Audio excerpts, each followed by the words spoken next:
June 25, 1997. Paris, Rue Saint-Germain, house number 42, second floor, a bedroom overlooking the courtyard. 3 p.m. Air temperature plus 28 degrees Celsius 82 degrees Fahrenheit. The windows are open, the curtains are still, stifling. On the bed lies Jacques-Yves Cousteau, 87 years old. Oceanographer, inventor of the aqualung, winner of 3 Academy Awards for documentary films, author of 120 television episodes of The Odyssey of Jacques Cousteau. A living legend. His health had been ironclad all his life, thousands of dives, depths of 100 meters and more, cold water, sharks, storms, nothing could break him. Now his breathing is heavy, uneven. His face is gray, lips blue, hands cold.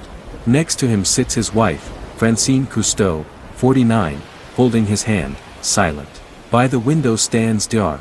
Jean-Paul Bernard, 53, the family doctor for the last 20 years. He looks at his watch and waits. Cousteau opens his eyes slowly, with effort, turns his head to his wife. His lips move. His voice is quiet, hoarse, almost a whisper. Francine. She leans closer, her ear to his lips. Baikal, I was right. She looks at him, not understanding, and asks. What do you mean, Jacques? What are you talking about? Cousteau shakes his head slowly, barely perceptibly, and closes his eyes. He does not open them again. His breathing stops 2 hours later. 5:08 p.m. The doctor pronounces him dead. Official cause, heart attack, age, natural causes. The funeral is held on June 28 at the Saint-André de Cubzac Cemetery in the family vault. 300 people are present, French President Jacques Chirac, ministers, ambassadors, colleagues, friends. The world press publishes obituaries. An era has ended.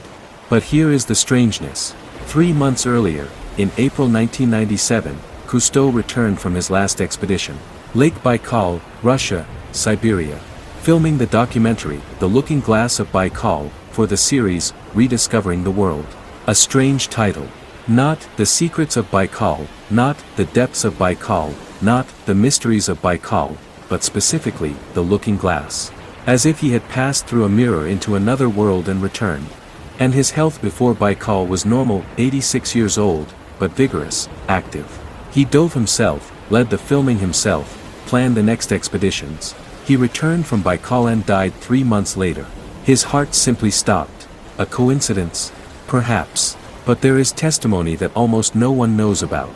The year 2003. 6 years after Cousteau's death.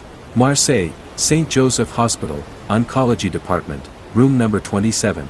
Lies Pierre Delon, 61 years old. Diver, photographer. Worked with Cousteau from 1978 to 1997, a participant in 15 expeditions. Diagnosis, lung cancer, stage 4, metastases. 3 months left, treatment is useless. A journalist from the local newspaper, Provence Matin, comes to him, asking him to share memories of working with the legend for an obituary on the anniversary of his death. Delon is silent for a long time, looks out the window, then speaks quietly, slowly, with pauses. Baikal, March of 97. We descended to the center of the lake to the maximum depth, 640 meters. Complete darkness, cold water, plus 3 degrees Celsius 37 degrees Fahrenheit. Visibility about 20 meters with spotlights. Cousteau filmed for a long time, a very long time. He was photographing something on the bottom. I saw flashes, many flashes, for 20 minutes non-stop. We surfaced. He sat silently on the deck, looking at the photographs in a waterproof case. His face was white as chalk, his hands were shaking. I had never seen him like that in 20 years of working with him. Not even when a shark attacked in the Red Sea. I asked him, what's down there? What did you film? Show me. He looked at me, his eyes empty, as if his soul had been ripped out, and said quietly, more for myself than for me. I've seen this before, in another place, but it was closed there. I asked, where? What was closed? What are you talking about? He didn't answer, stood up, went to his cabin, locked himself in, and didn't come out until evening. A week later, we left Baikal. All the way to Paris, he was silent. Only once, when the plane was flying over Asia, he looked out the porthole and said to himself, I overheard, now I know for sure. Not another word. Not a single word all the way home. The interview was published on June 27, 2003, in a newspaper with a circulation of 300 copies. Almost no one read it. Delon died 3 weeks after publication, on July 17, 2003, in the same hospital, in the same room. What did Cousteau see at the bottom of Lake Baikal at a depth of 1,640 meters? Where was it closed? What had he seen before, and what did he find out for sure? Subscribe and hit the like button. Now you will find out why a white aircraft carrier off the coast of Antarctica, 3-meter-tall beings in silver suits without aqualungs at the bottom of the planet's deepest lake, and the last expedition of a dying legendary explorer are all connected into one story. A story about 2 entrances that connect underground and about a secret better left unrevealed. Because it didn't start in 97. It started 25 years earlier, in 1972, in Antarctica, when Jacques Cousteau found on the ocean floor off the western coast of the icy continent a warship painted white, with no identifying marks, with a single inscription inside that shouldn't exist. And the engineer André Laban, who first saw that inscription, would disappear forever 33 years later. And his colleague Pierre Delon would die of cancer 3 weeks after talking about 5 letters scratched into metal. Part 2. October 1972. The Cold War is at its height. The world is split in half. The USSR and the USA, communism and capitalism, red and blue on the maps. An arms race, espionage, space, oceans, poles. Every meter of the planet has strategic significance. Every discovery could shift the balance of power. Every territory is a potential military base or source of resources. Antarctica is Earth's last untouched continent. Area, 14 million square kilometers larger than Europe or Australia. 98% is covered by ice 1 to 4 kilometers thick. Average temperature, 57 degrees Celsius 71 degrees Fahrenheit.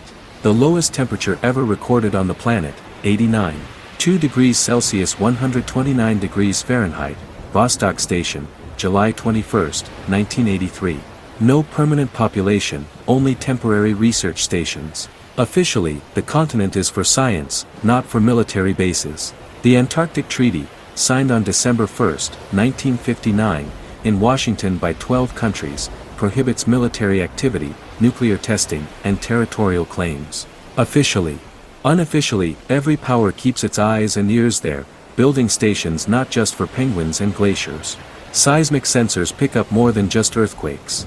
Radars look at more than just the weather. Submarine cables transmit more than just scientific data. Antarctica is a zone of hidden competition between superpowers, a place where things happen that aren't written about in newspapers. The western coast of Antarctica is the continent's most closed-off sector. A territory that actively interested the Third Reich until 1945. 1938–39, a German expedition under Captain Alfred Richer on the ship Schwabenland. Official goal, mapping the coast for the whaling fleet. Unofficial goal, searching for territories for a possible secret base. They discovered an ice-free oasis of 35 square kilometers, with air temperatures above freezing, lakes, rocks, mosses, and lichens. They named it New Swabia. They dropped metal poles with swastikas weighing over a ton from airplanes to stake territorial claims. They took 11,000 photographs, created detailed maps, and returned to Germany in April 1939. 5 months later, World War II began. 1946–47, Americans come to those same shores. Operation High Jump, official name, the United States Navy Antarctic Developments Program, 1946–1947. Leader, Rear Admiral Richard Evelyn Byrd, 58, a famous polar explorer, the first man to fly over the North Pole in 1926 and over the South Pole in 1929. Expedition composition, 13 ships, including an aircraft carrier, an icebreaker, a submarine, 33 planes and helicopters, 4,700 personnel. The largest military expedition in Antarctic history. Official goal, testing military equipment and personnel in extreme polar conditions, preparation for possible operations in the Arctic against the USSR. Unofficially they were looking for something specific. The expedition began on December 2, 1946, was planned for 6 to 8 months, but ended prematurely on March 3, 1947, after just 3 months. Official reason, severe weather conditions, loss of equipment, inexpediency of continuation. Losses indeed occurred, several planes, 1 helicopter crashed, people died. But an expedition of this scale rarely folds due to weather. The military prepares for losses, plans for equipment and time reserves.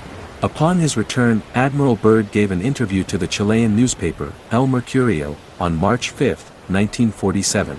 He said strange things. It is imperative for the United States to initiate immediate defense measures against hostile fighters coming from the polar regions. In the event of a new war, America could be attacked by aircraft capable of flying from pole to pole with incredible speed. What enemy in 47? The war was over. Germany capitulated on May 9, 1945, Japan on September 2, 1945. Who could attack from the poles? Where would these incredibly fast aircraft come from? The interview caused a shock. The American command attempted to refute or explain Byrd's words as fatigue, mistranslation, taken out of context. Byrd never publicly commented on the topic again. The archives of Operation High Jump remain partially classified to this day. And so, in October 1972, 25 years after Byrd's operation, the French research vessel, Calypso, 42 meters long, 360 tons displacement, under the command of Captain Jacques Cousteau, 52, heads for the western coast of Antarctica. The official goal of the expedition, filming a documentary about whales and Antarctic fauna for another episode of The Odyssey of Jacques Cousteau. Studying whale behavior in southern waters, underwater filming, observing migration routes. Standard work for a famous ocean explorer. But there are oddities that don't fit a standard scientific expedition. First, before departure, Cousteau signs a secret agreement with NASA, the National Aeronautics and Space Administration of the USA.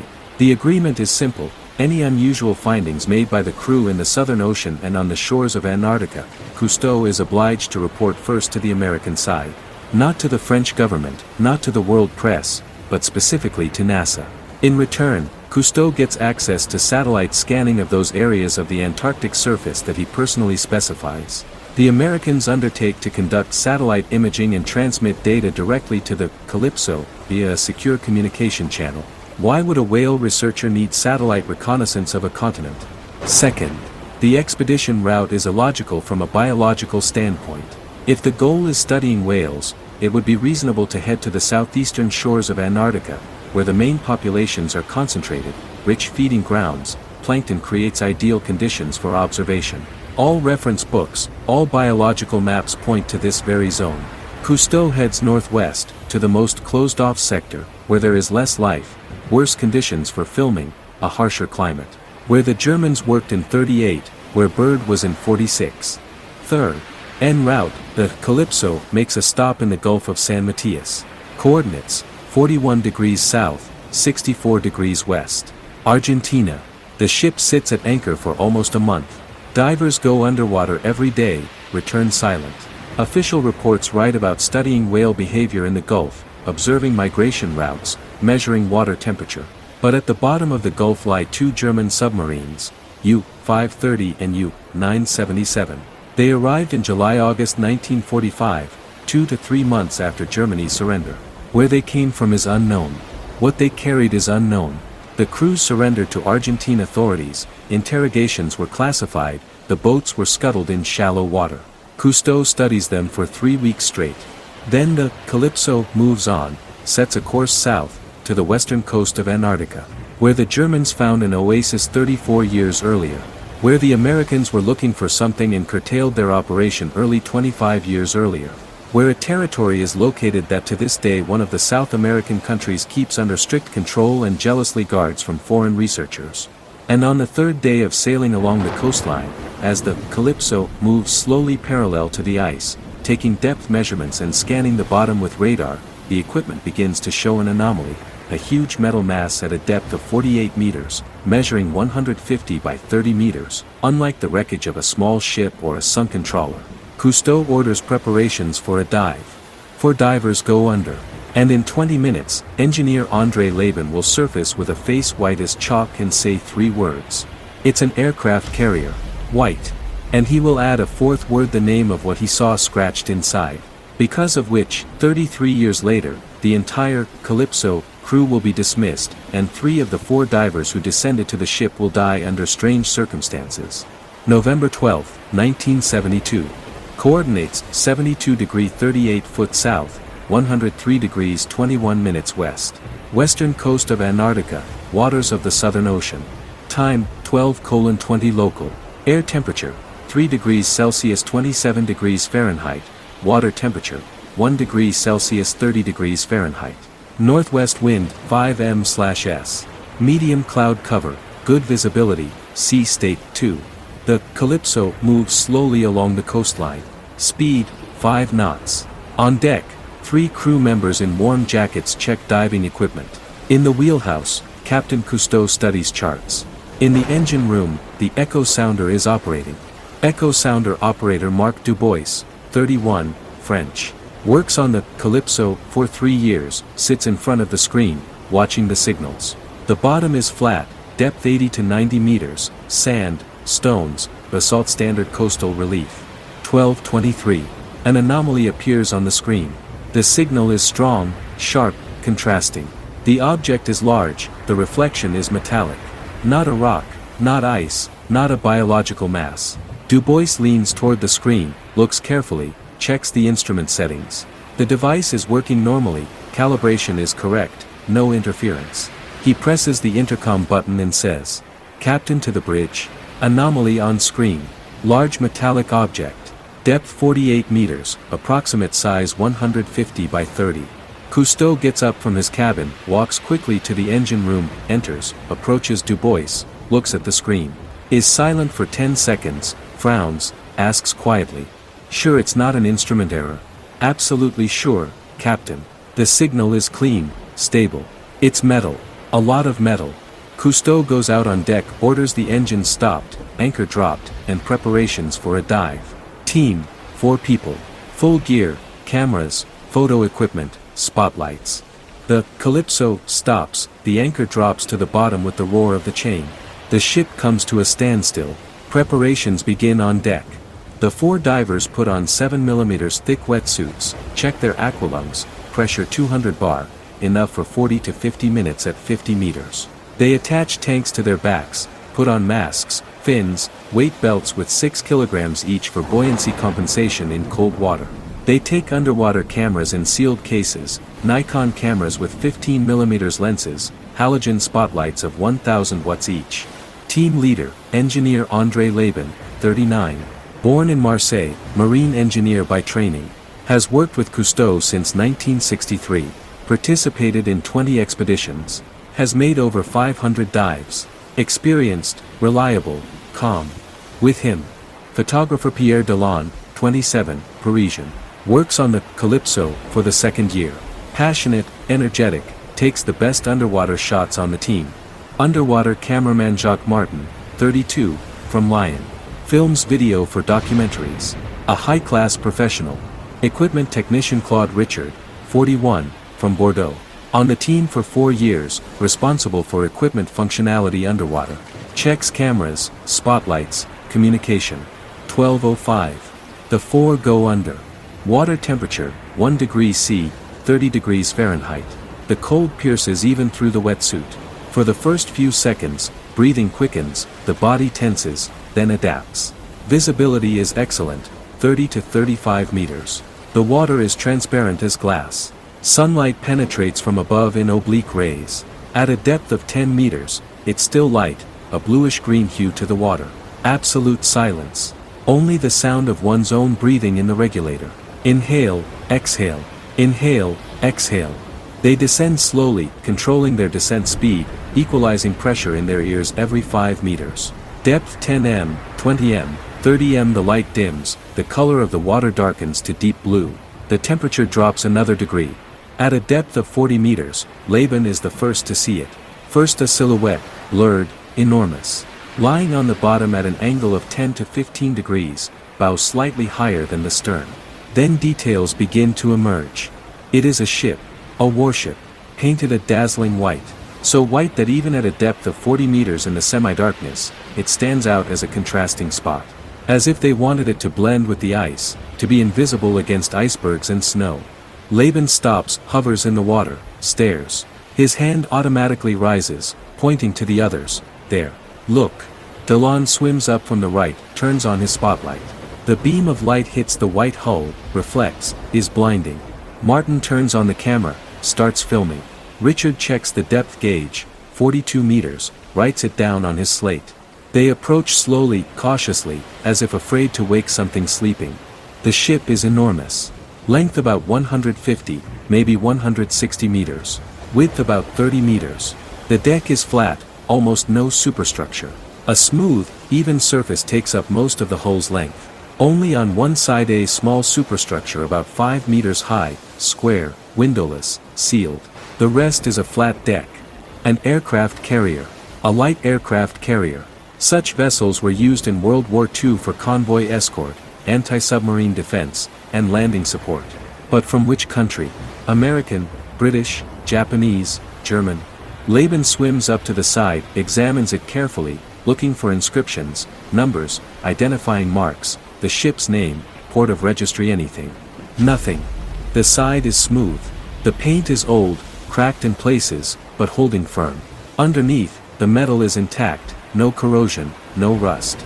As if it was protected with a special coating before scuttling. No holes, no signs of torpedo hits, no bomb blast marks, no traces of fire. The ship is intact. It was not sunk in battle. It was sunk intentionally, carefully, calmly. Choosing the spot, opening the sea cocks, filling it with water, lowering it to the bottom gently so as not to break it, not to damage it. End of part 1.